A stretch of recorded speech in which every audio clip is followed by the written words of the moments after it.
Between Life and Death by Jaclyn. Chapter 22. Bits of red and black static danced in my vision long before I had a chance to open my eyes. I nestled down, my body overburdened with the heavy layers of too much rest. I could stay here in this place, stuck in between awake and asleep, for the rest of my life. But the thoughts of my conscience were beginning to swell, a tidal wave of responsibility. It shattered my peace and jarred me awake. I swallowed. My throat felt like a bag of nails had been rammed down it. Repeatedly. My room was dark, but I was not alone. Soren slept in the chair next to me, his mouth slightly gaped open, a tiny river of drool marring his chin. Why was Soren sleeping in a chair beside my bed? Better yet, why was I in bed? I stretched into my memories, a closed chest in need of dusting. The last thing I remembered, my lips entangled with those of the king's advisor. My fingertips fell over my mouth. I'd thought of Vaughn, pretended it was him, wanted it to be him. Vaughn and I were far from being a couple, far from being anything with a label. But I still felt betrayal clawing at my heart, its hold bewildering and strange. I had not just kissed the king's advisor. I'd made out with him. And after that? The events were out of my grasp. You're awake, Soren exclaimed, his nose crinkling as he emitted a lion-sized yawn. I guess so, I said, my voice as present as my thoughts. I shook my head, my hands still riffling through foggy memories. What happened? You've been sleeping for the past 48 hours, Soren said as he yawned again. His face appeared sallow, bags under his eyes making him look a shade older. Just like Ezra did whenever she returned after a week of being away. As both possessed the mind curse, I was starting to wonder if that was part of it. 2 days? I stammered. What, for the love of Lady Light, had Ezra put in that tonic that it knocked me out for 2 days?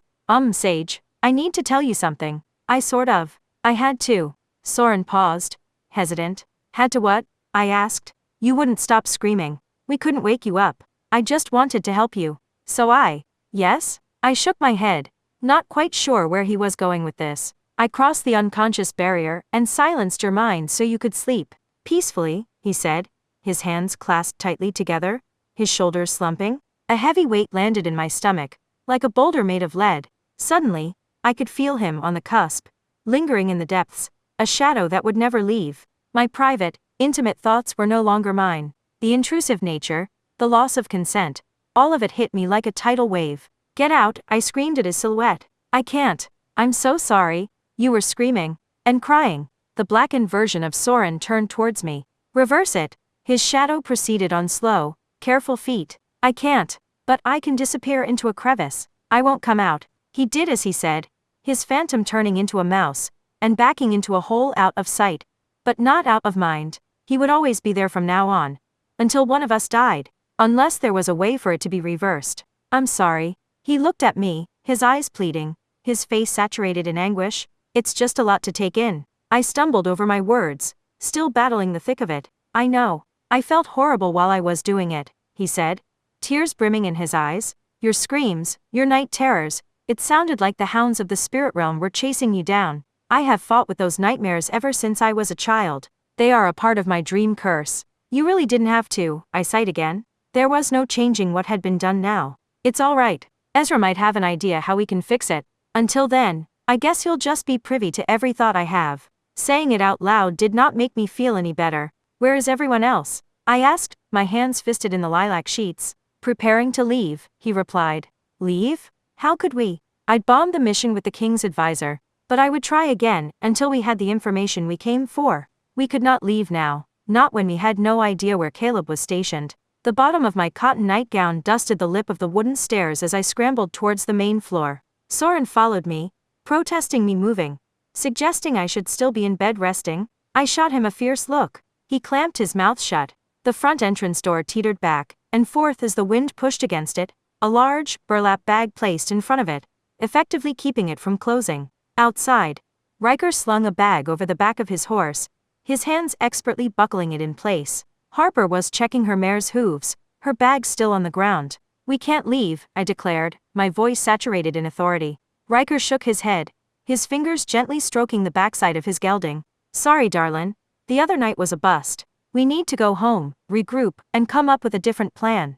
There has to be something else we can do. I refused to admit this was defeat. Like what? We blew our one and only option, Harper said as she let go of the horse's leg. She jerked upright, the cool autumn breeze tugging at the tips of her swaying ponytail. I caught the superiority in her voice. The blame. Are you implying it was my fault we didn't get the information? She looked at me pointedly.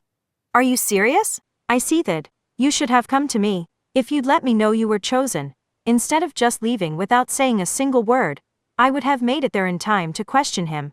But instead, you decided to work alone.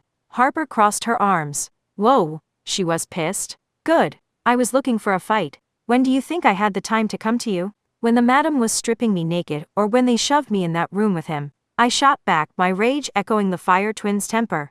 Her fierce expression, the anger, the rage, the fire, was suddenly snuffed out. She strode over to me and took me in her arms, squeezing me tightly. Her voice softened. I'm sorry. Sorry we didn't get the information we need to find Caleb. It hit me like a bag of bricks. The loss I felt, the failure, all of it had been for nothing. I wanted to sob, but I bit the tears back. Those feelings slowly caved to something else. A new plan began to form. I want to go back, I said, determination setting my jaw. Harper pulled away from me, sharing a confused look with her twin. Back? I nodded. To the bathhouse. Steele cuffed my wrist, twirling me towards him. Even the shadows that often clutched to his side seemed to cower in fear. That Vaughn snarled as he brought his face inches from mine. Is the last place you will be going. But unlike the shadows, I would not hide from him. I glared right on back, focused on those unbound, wrathful eyes as dark as a starless night, and in return, I showed him the oncoming storm in mine. Maybe we should hear her out. Soren's voice scissored Vaughn's gaze from mine. At the same time, we both turned our heads to look at him, our bodies still facing one another, dangerously close. You, of all people, will stay out of this. Vaughn's voice hit a predatory low. It was a warning. What's going on? Riker cut in, demanding to know.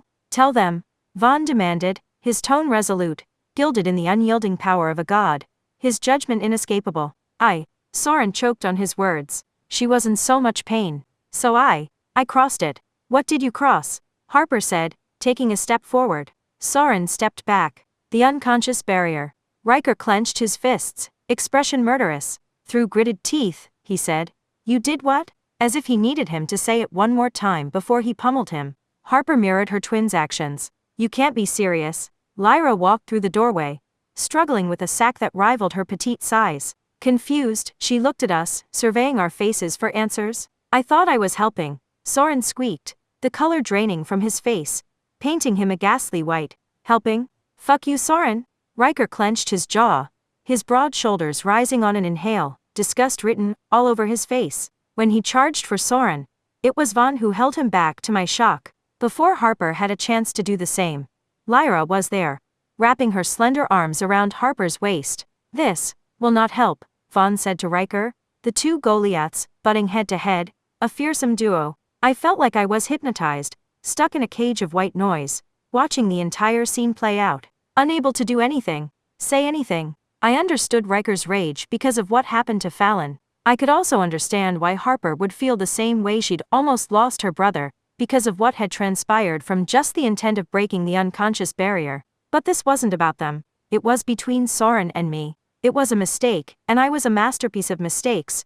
So who was I to judge? Besides, he had already apologized profusely, and I was working on accepting it, mainly because there were more important things at stake, like Caleb's life. Enough! I yelled, the command in my voice surprising even me. Heads swiveled my way. I shook mine. It doesn't matter. How can you say that?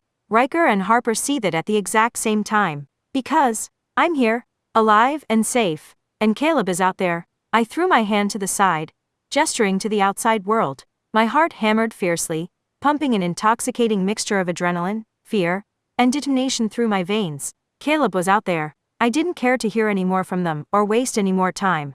So I turned and strode to the door. Before I stepped through, I made a pledge for them all to hear, for the entire world to hear. I'm going back to that fucking bathhouse. I could feel her, my warrior, waking and stretching within. I would not fail this time.